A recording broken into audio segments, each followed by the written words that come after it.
Hi folks, welcome to the Prepared Homestead. This is Travis. Thank you all for stopping by to watch. So we're going to take a little bit of a break from all the doom and gloom, the news, the Russia, the Trump, the gold, the wars, the China, the Israel and Iran, and the economy, and Epstein, and well, I mean, we're never going to hear from that, the truth anyway. So we're going to take a break from that, and we're going to do a prepper medical responder. I usually do these over on the Locals channel. So if you want to see more of these, I've got several. As a first responder, I get daily experience in dealing with trauma and illnesses and injuries, all that kind of stuff. So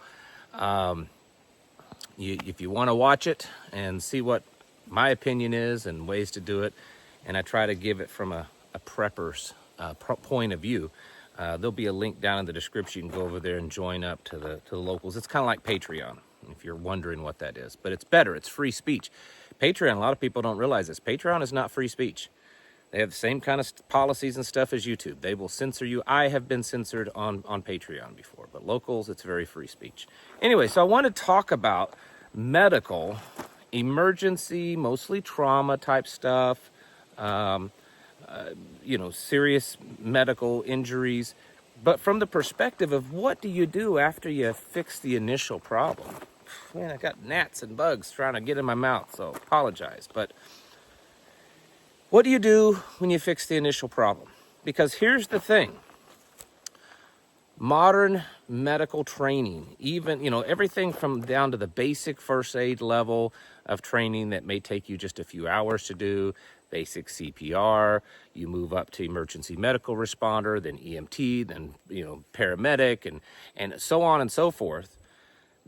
All of that training is from the concept that you're just there to hold things together until the better help arrives, and then they're just there long enough to get that person to the hospital where the real help is.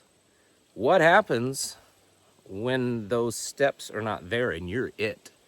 This is something that I've been trying to hammer into preppers' heads for a while, that you may feel confident that you have a stop the bleed kit, a little IFAK or something, and that may stop bleeding, or that may, do whatever. But what do you do after that?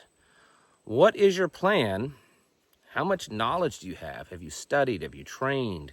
Do you have the equipment to handle the ongoing problem?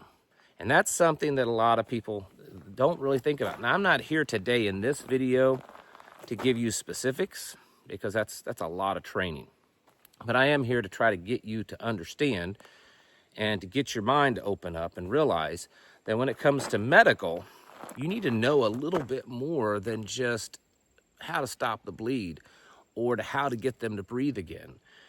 For instance, if someone goes into cardiac arrest and you start CPR and you're successful in bringing them back and they start breathing or they start having a heart rhythm again, well, what do you do after that?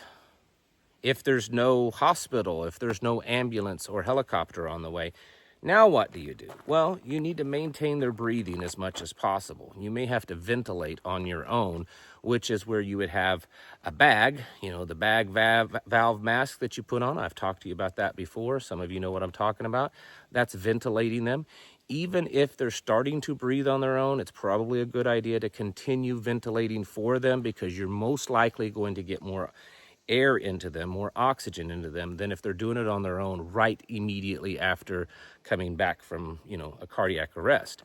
At some point, they start breathing better, and then you can stop doing that. But maintain a pulse, maintain oxygen. If you're fortunate enough to have oxygen, keep it on them. Even if they've started breathing on their own, keep it on them. Try to keep it above 95%. Keep their BP higher than 90 if at all possible. There's more to do. You're doing CPR and someone, we've got a heart rhythm. His heart's beating again. You don't just stop and walk away. There's more that you should do. And of course, in a normal world situation, the ambulance is either there by that time or should be there shortly. They're going to give them some medications. They're going to put them in the ambulance and they're going to rush to the hospital, or they're going to be loading them onto a helicopter. But in SHTF, those steps may no longer exist. And so you need to be learning of what to do. It's not enough to just do CPR, or even if you're fortunate enough to have an AED and give them a shock or 2 or 3, and then finally get them back to a heart rhythm. You need to learn what to do after that. Injuries. I am critical. I'm going to admit to this, and I've said this many times. I'm critical of tourniquets. I'm critical of tourniquets because I worry, and I've actually seen it. And in fact, there was just a report a few weeks ago that came out of a study that came out of Ukraine, that 40% of the time that the tourniquet was used in Ukraine, it was unnecessary, and it actually caused more damage. And so what I fear is that there's so much, I don't know, media pushing. It's popular to have tourniquets. I carry a tourniquet. I mean, I've got like 2 here, and I don't know, 3 probably there, and 1 on me, and a couple in the vehicle. I carry them. But I also know that they're not the be-all, end-all thing. It's like if I said, well, I need you to rebuild the engine of this vehicle, and here's a 10 millimeter socket, and that's the only tool that you have, you're not going to get very far. That is one tool out of many that would be needed. And that's how a tourniquet is. It's only one tool. But let's say you use it, and this is one of my other critiques of it. Let's say you use it. Something happens, and you got to use a tourniquet, right? I mean, you lose a limb, you got to use a tourniquet. You put it on there, you stop the bleeding. Now what do you do? Because here's the thing. If you don't get proper medical care to that person with that tourniquet on, one of 2 things is going to happen. They're either going to, I mean, it's not good. You're either going to have to cut the limb off, okay? If it's on a limb, so let's say that, you know, his hand got cut off. This is actually a training aid for a leg, but I'm not throwing my leg up here. So let's say the hand gets cut off, and you have arterial bleed, or maybe it's up here. You're going to have to do some type of surgery to suture and to cauterize that area to stop the bleeding, very possibly removing that part of the limb. Or you're going to have gangrene set in. Because if it is a true necessary situation that's needing a tourniquet, yes, you can leave them on there for a while, but at some point you got to deal with that. You got to deal with whatever that injury is that's caused you to have to put a tourniquet on. And if you don't deal with that, then the person could very easily die. And so a lot of times the training that is out there, even for preppers, only covers, just in the same way as your typical EMS type of training, it just covers just enough to stop or to kind of control the situation. We as preppers, when we're planning for the SHTF to happen, we have to go beyond that. We have to go beyond that. No, we're not doctors, and we don't have the training, the knowledge, and we don't have the equipment. That's the other thing. We don't have the equipment. But there are some things that we can do. There are some things, many things we can learn, and there is some equipment we can acquire. And this is the direction and the road that many need to be going down. And I know that not everyone will do this. But if you have a group or a family or whatever, there needs to be one person that has dedicated themselves. That's not that the group has designated, but that person has dedicated themselves to learning as much about medicine, natural, allopathic, naturopathic, all of it, as much as they can for the sake of the family or the group. I'm not telling you to go out there and be doctors. I'm not telling you to do surgery, but serious. It's something to think about. When it all hits the fan and you get an injury and maybe you stop that bleeding, but now an infection sets in, what are you going to do if they get sepsis? Do you have a plan for that? Do you know how you would treat that? This is something that you need to seriously be thinking about. I like I said, I deal with medical stuff all the time. That's my thing as a volunteer. I'm the medical guy. And so I go on pretty much every medical call that comes through our department. But I always have an ambulance on its way or a helicopter on its way. And then there's always going to be that ambulance or helicopter taking them to a hospital.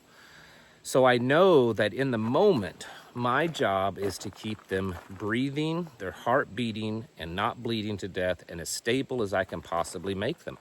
You know, I'm not worried too much about pain relief. I'm not worried too much about comfort or anything like that. I'm just trying to keep them alive long enough for that ambulance to get them. And then the ambulance is doing pretty much the same thing. They can do a little bit more. They have meds and pain meds and stuff, and they may give them some of that kind of stuff, but they also are really keeping them alive till they get to the hospital. We have to have a plan for when that part of the equation is gone and it's just you. What are you going to do? How much knowledge can you acquire? How much skill can you develop? How much gear can you acquire? More than just a first aid kit, more than just an IFAK. IFAKs are great to carry on you when you're walking around the woods, when you're working and doing things like that, but you need serious gear. Every prepper home, every prepper team, unit, mag, whatever, needs serious medical gear. You just do.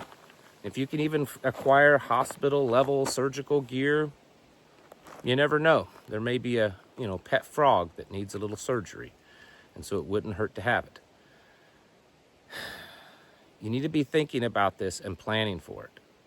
Far too many people look at medical from a prepper's lens as what can I do to just stop the problem in the moment? Stop the bleeding, keep them breathing, keep their heart beating, that kind of stuff. What do you do after? You may know how to dress a burn, put dressing on a burn, but how do you continue to treat the burn so that there's no risk of infection, or at least reduced risk of infection, and so that it heals properly? Do you know how to do that? This is the kind of stuff that you need to do. It's not just the emergency medical side. It's the long-term medical care of a patient. Because if things fall apart badly, you may be all they have. So I want you all to be doing some research planning. There are some great books out there that address this from a prepper's lens. It's also a good idea to look at thrift stores and Facebook Marketplace and Craigslist for old medical books. Again, I am in no way, possible, shape, form, anything encouraging you to do medicine, to practice medicine outside of your scope or your abilities or legal, parameters. But in an SHTF, it's better to have it and have at least some knowledge than not at all. So folks, it's time to get your houses in order and prepare yourselves mentally, physically, spiritually, and medically. Because it's gonna happen. All right, catch you in the next video.